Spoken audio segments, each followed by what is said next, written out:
Hi everybody, welcome back. Today we're going to be exploring some of the new features that are part of the 1.8 Engage update. Let's get started. So first what you'll notice is you've got a brand new wristwatch tool.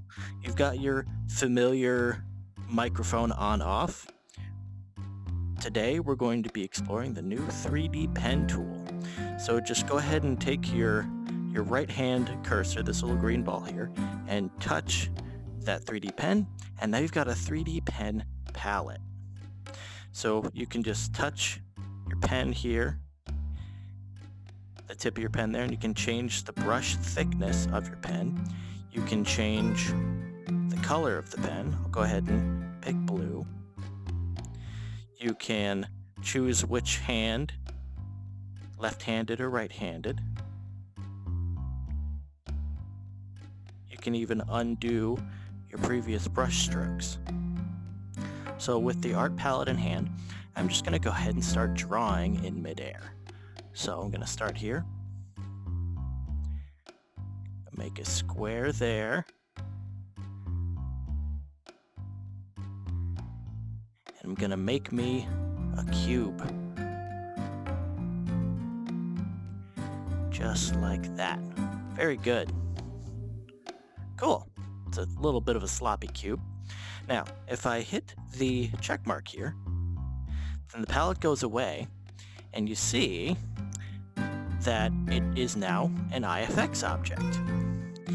And you'll see that the bubble is where I first started drawing. You remember I first started from this corner?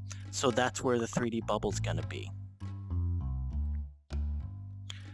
So I can grab that just like any old IFX. I can grab it from far away. Everything I can do with a normal IFX object, I can do here.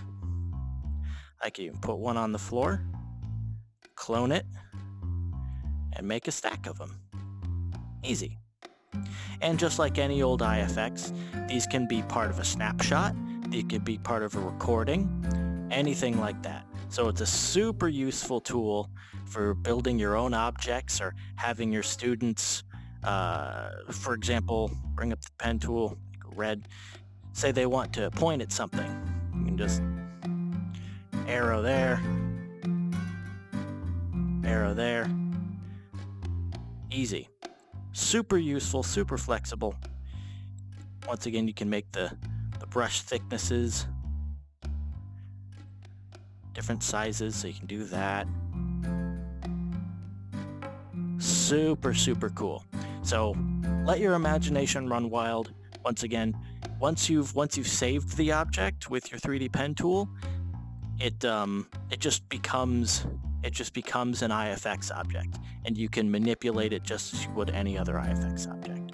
So you can even share it so others can manipulate it, clone it, turn it around, whatever you want. Super, super nice. So just go crazy with it. Pretty much no limits with this tool. So that's pretty much it for this tutorial. See you guys next time.